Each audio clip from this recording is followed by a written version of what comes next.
Tere tulemast näitusele, mis on, seda ma ei ütlekski, et ta on skulptuurinäitus, ta on elustiili näitus. Hingemaailma loomas. See on täiesti teistmoodi, siin on palju maali, palju skulptuuri, aga ka selliseid emotsionaalselt mind kõnetavaid asju nagu trummid, mõõgad, kilbid, kõik selline, joonistustarbed loomulikult, sest see on nagu üks osa elust, et sa hetkel, kui sa näed midagi, mis inspireerib, kohe nagu hakkad joonistama, jäädvustama, maalima, pärast võid seda modelleerida. Ja täna ma otsustasin, et ma toon ka siia lõpuks need algmaterjalid, tähendab, et siit saab ka osta sellist lihtsat plasteliini. Mitte ostmise pärast, vaid selle pärast, et inimesed saavad siit mingi emotsiooni ja tahavad seda pärast väljendada mingis vahvas materjalis. On ta siis laps, on ta 90-aastane, ta on ikkagi sisemine laps, eks ole, ja seda anda võimalust inimesele väljendada ja hästi imetilluks raha eest. Põhiline, et see ei jääks nagu raha taha, see on see mõte. Ja ta saab selle kaasa siit selle emotsiooni, kui vahva on midagi teha ja kohe ise teha seda. Lõpuks ometi selline plasteliin, mis ei määri niivõrd käsi ja on väga hea pehme, et teda saavad ka lapsed kasutada ilma mingisuguse eelsoenduseta ja hästi selline meeldiv materjal ja väga inspireeriv värv. Nii et see terrakoota, see on naturaalne värv, seda ei ole värvitud. Nii, ja kunstinäitusele tulebki tulla rõõmustama. Kui sa lähed vaatama balletti, ooperit, põnevat teatrietendust, kunstinäitusele, sul on ikkagi väike alateadlik soov saada mingisugune heas mõttes nagu emotsioon. See võib olla mõtlema panev, see võib olla kurb, see võib olla rõõmus, see võib olla positiivne, aga ta peab olema sind nagu, kuidas ma ütlen, puudutama. Ja see puudutus, see hingepuudutus on äärmiselt tähtis. Mõnikord mõni väga ilus kontsert võib niimoodi, et tõesti pisarad jooksevad ja sa ei teagi, mis pärast üldse aga et see nagu puudutab sind ja soov saada paremaks inimeseks just läbi selle, et sa näed midagi kaunist, midagi kena, midagi esteetiliselt, midagi ilusat või põnevat või ägedat.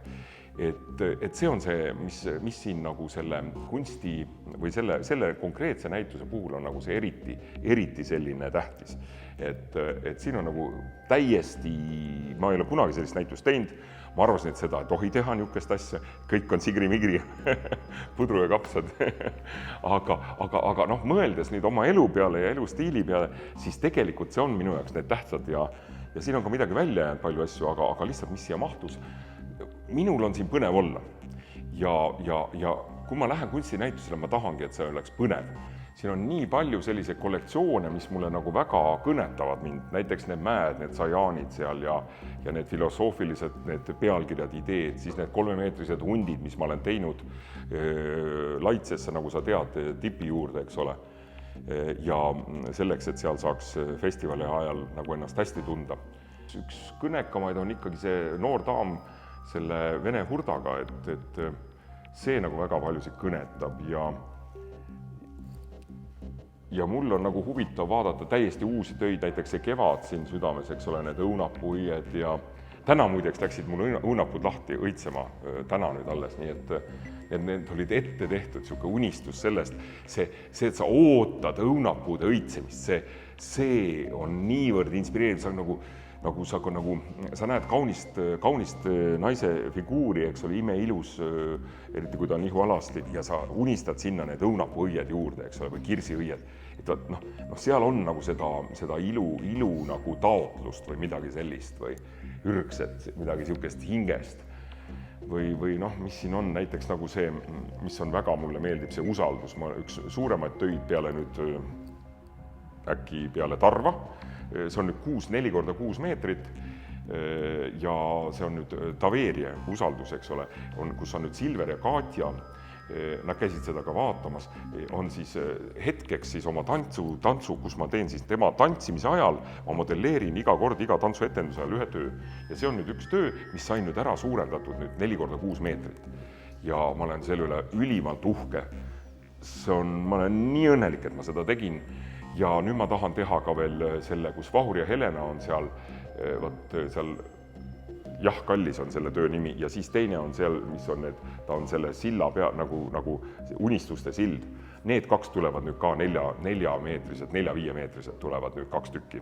See on see, mis mind kõnetab, see on see, mida ma tahan teha, suuri vorme.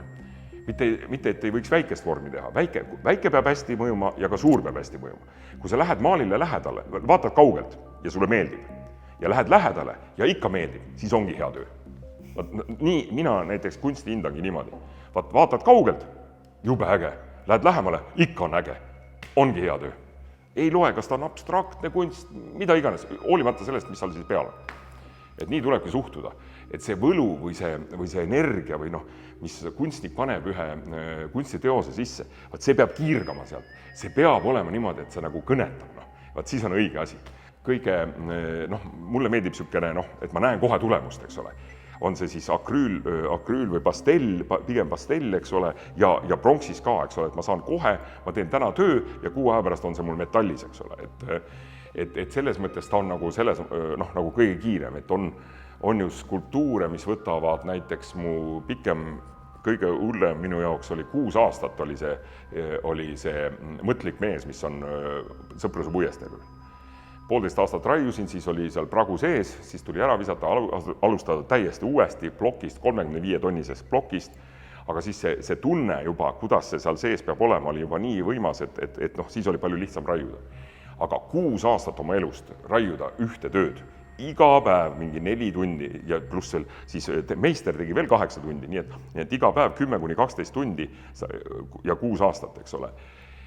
No iga päev see tähendab laupäev mitte, eks ole, et see, ütleme niisugust asja enam ei tehta. Ütleme, et mina, kui keegi väga konkreetselt ei telli, siis mina seda vabatahtlikult enam ei tee sellist asja. Aga mul on hea meel, et ma olen selle läbi teinud, mul on see tunne sees, ma olen selleks võimeline, ma saan sellega hakkama, aga see ei ole minu lemmik, sest ma olen loomult kannatamatu ja ma tahan kohe tulemust näha. Ma tahan, et see oleks pronksis suur ja see tuleb 5-meetrine, see tuleb 6-meetrine, see on 7-meetrine teed ja siis sa vaatad, kas sul seda väikest taiest tehes oli võimekust näha, milline ta suurelt nagu tuleb, eks ole, või ei olnud, on ju.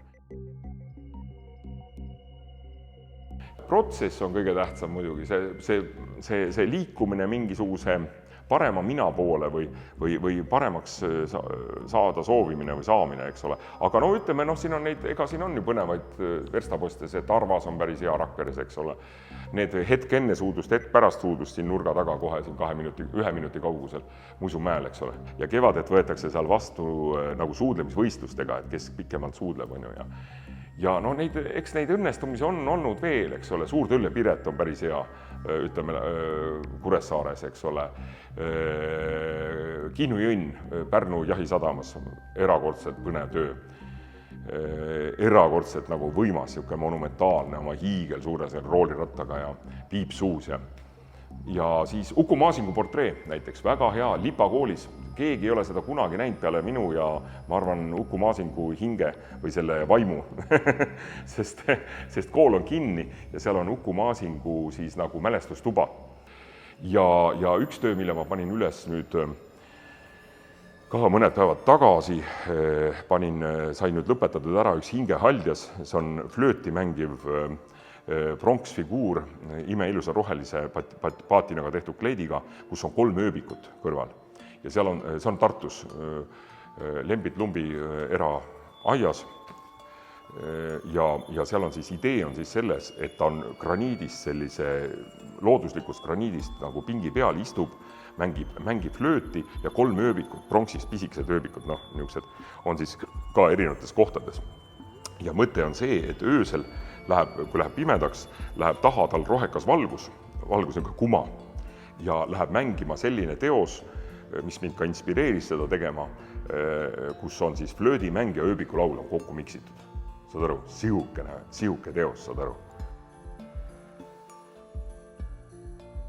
Mõõk on väga hea sümbol, kodukaitse sümbol.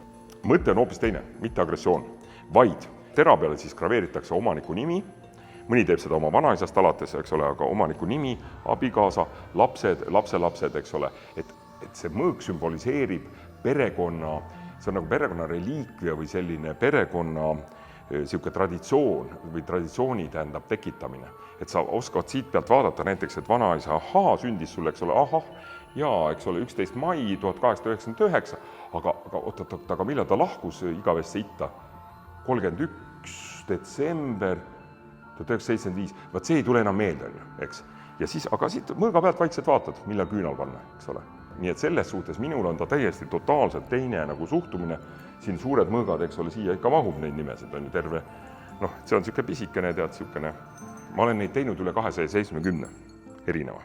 Esiteks hakkab see pihta sellest, et ma teen need käepidemed, eks ole, modelleerin ka nagu see plastelin seal, sellest teen see modelleerin, siis valame pronksi, siis need pronksid, siis ma joonistan sepale, ma enam ise neid terasid ei löö.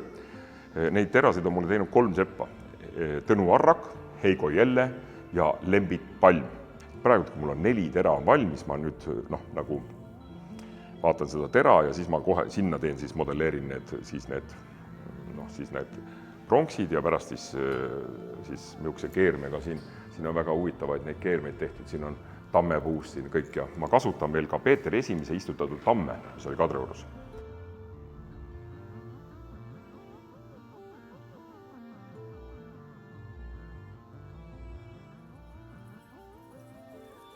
Aga see ongi huvitav, et tegelikult see näitus on üks väheseid minu näituseid, kuhu võivad tulla inimesed täiesti eri vanuses ja lastega ja lasteta ja et siin on nagu igal ühele midagi. See on nagu huvitav, selles mõttes, et ta on nagu täiesti teistsugune näitus. Täiesti võimalik on tulla siia, vaadata, ühele meeldib üks asi, teisele teine asi, kolmas hoopis istub seal lambanahkade peal.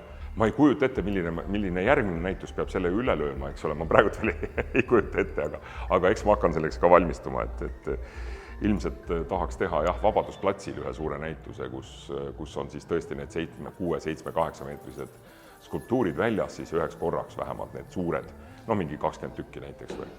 Aga pronksivalu, pronksivalu, aitäh, et sa küsid, see on väga põnev protsess ja väga aeganõudev ja väga selline kulukas, eks ole. Käsitöö. See on see, et kui mina modelleerin mingi taiese valmis, on ta siis mida iganes, ühesõnaga sealt võetakse siis silikoon ja kipsvorm. See läheb, ütleme, tavalise töö juures mingisugune 9-10 päeva, sest silikoon seal kuivab ja nii edasi. Mõni meister võtab kiiremini, mõnel on kallimad materjalid, saab kiiremini, aga üldiselt mingi 10 päeva peab arvestama. Nii, siis kui see vorm, negatiiv, ütleme, et sul on alguses sa modelleerid positiivi ja siit pealt võetakse siis negatiiv, eks ole, siit ümbert see koorik, siis see isoleeritakse jälle seal näiteks selle õliga ära. Kui ta on silikoon ja kui on kips, siis ta peab lakkima 3 korda ja siis veel õlitama ja vahatama ja ühesõnaga siis on mängimist rohkem. Ja siis sinna sisse valatakse tehniline vaha.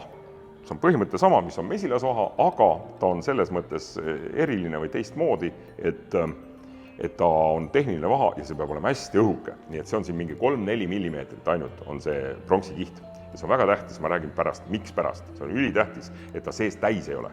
Kui see on sees täis, siis suure tõenäosusega see kvaliteet langeb.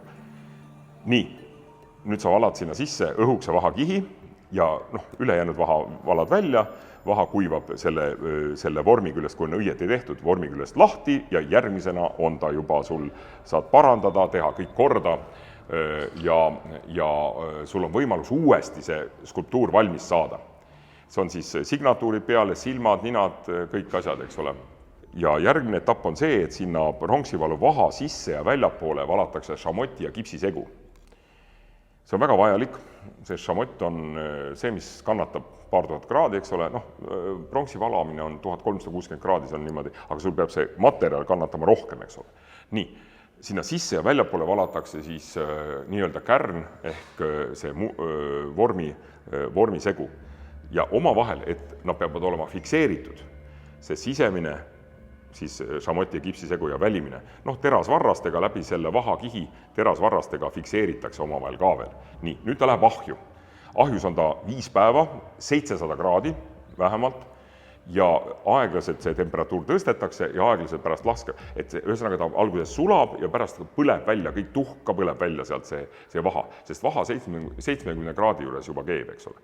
Et see tuhk põleb ka välja sealt ja see jääb tühimik 2 šamoti kihi vahele, jääb tühi koht, mis on omavahel fikseeritud siis terasvarrastega, et see alla ei kukuks, see sisemine kärn. Nii, ja nüüd ettevaatlikult, sest ta on hästi õrn, see on ju põlenud seal. Nii, tavaliselt keevitatakse tohutu karkassid veel ümber, meeletu ja kõik detailid eraldi, eks ole, loomulikult. See on niisugune skulptuur, siin on vähemalt 9 detaili, mis on eraldi valatud ja pärast kokku keevitatud. Ja ühesõnaga sa võtad selle välja ja valad nüüd selle välja sulanud vaha asemele, valad üles sulatatud tiiglis, elektritiiglis üles sulatatud pronksi, 1360 kraadi. Valad käsitsi, 3 meest on vaja selleks, 2 tükki valavad, üks fikseerib, üks valab ja 3 hoiab šlakki tagasi, et seda sodi ei tuleks. Niisuguse suure robustse teras nagu sellise nagu roobiga hoiab, et šlakki ei tuleks. Tavaliselt ma olen näinud isegi seda, kuidas see terasroop läheb põleb rauast terasroop, põleb nagu tõrvik. Õudselt võimas vaadata, kuidas raud põleb suure siukse leegiga. Nii, ja siis valatakse sinna siis selle välja sulanud ja välja põletatud vaha asemele valatakse siis sulametall. Valukanalitest sisse ja õhukanalitest peab tulema see pronks nagu välja. Ja kui ei tule, siis alustada uuesti. Mõnikord saab mõne asja ära keevitada, aga mitte alati. Kui seal ikka silma või nina koha peal on mingi auk, siis on, sa ei taasta ära seda, sa pead uuesti hakkama valama. Valad uue vaha, võtad vormi, valad uue vaha, hakkad jälle pihta. Ja siis kompressoriga, perforaatoritega lastakse see kivistunud šamotsid ümbert ära, siis ta läheb liivapritsi, siis ta puhastatakse, siis lõigatakse, need valukanalid on ju küljes kõik. Valukanalid, õhukanalid, siis tuleb kõik maha lõigata. Ja kõik need kohad, kus terasvardad läbi olid, need tuleb käsitsi sisse pinnida ja kinni keevitada, sest need on ju metall, see ju roostetab, seda ei saa ju kasutada. Ja nii kui see sul sisse jääb, siis sul roostetab õuest ja sa üles seda kohta ei leia. Ja siis, kui sa selle kõik ära puhastad, maha lõikad, siis hakkad kokku keevitama need detaile, eks ole. Siis hakkad kokku lihvima, siis poleerid ära kõik, siis patineerid mustaks, oksüdeerid mustaks või näiteks siis, ma ei tea, roheliseks või mis sul taotlus on, ja siis hakkad uuesti välja poleerima. Ja siis sa saavutad selle niisuguse efekti. Nii et nii lihtne. Aga see on üks kiiremaid viise skulptuuri teha, üks kiiremaid, eks ma ennem rääkisin, eks ole, graniidist, mis on üks kõige aega nõudvamaid.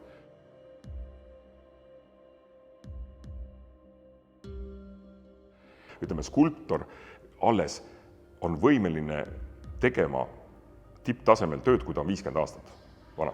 Enne seda ta lihtsalt on õpipoiss. 150-aastane skulptor on alles jõudnud oma, nagu öeldakse, töömehe ikka, 50-aastaselt, eks. Ja palju siis kellelgi välja tõmbab, eks ole, 80 või napilt 90, eks ole, et siis on siis ta alles tal käed teevad seda, mida ta siis õppinud või mis tal nagu see, need ideed on, eks ole.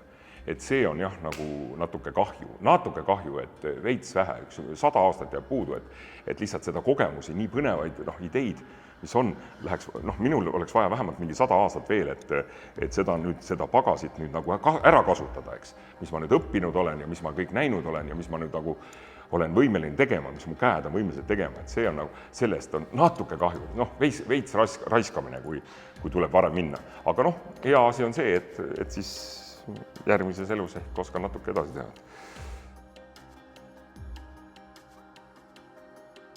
See näitus on nüüd lahti kuni 25. mai kella 9:10, see on selle nädala lõpus, eks ole,